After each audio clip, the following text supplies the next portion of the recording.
Patricia Gabriel, I'm very impressed with this lady. She's got 4 sons. She's got a son going to UC Merced. I learned some things about her family and the fact that she's a role model to her boys right now, being where she is today. And so I've offered her a job shadow opportunity at the hospital, but I'm very impressed with her. I was just very impressed with the quality of everybody that came to my table too.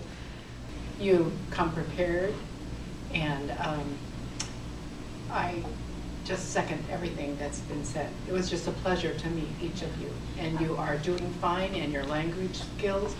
You do not need to be ashamed of them. But the number one thing is that personality, so don't lose that. I saw great personalities here today. The most important thing is just to make sure you talk about yourself. I'm looking for somebody that's going to sell me on who they are and what they can bring to the table. To an interview, just do a little bit of research ahead of time, something that you can drop a little fact into that interview that makes the employer feel special, and maybe that helps separate you as well. I loved that you guys had volunteer experience on your resume, and especially when it was United States, that you worked in the United States as a volunteer, because that shows us too that you've already been involved in the U.S. and working here. An asset that all of you have is multilingualism. Yeah. At least one other language, some of you 5 or 6 other languages. Promote that more strongly than you have. I saw it noted on some resumes, but I think it should be on all. We did see a lot of good resumes, but I did see some that had some pretty strong misspellings and grammatical errors. Sometimes one of the first things they're looking for is how many words a minute do you type? And it's not always how fast you are in some cases, it's how accurate you are.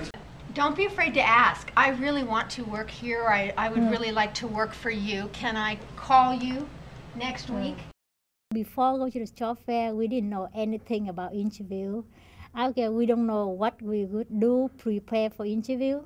But after a job fair, and we know what to do. First one, we know that what the person interview needs, like, okay, you need to have resume, you need to have the letter, cover letter, and you need to prepare for the company you go interview, like you search on internet.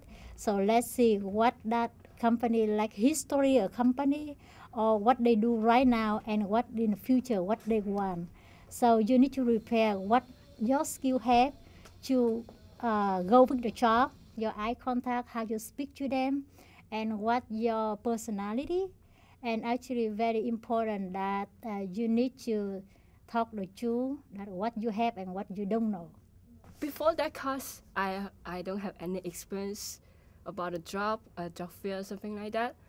On that class, I learned a lot. So I learned like how to prepare the job fair, how to interview. It's a library for me to have the opportunity to improve my English.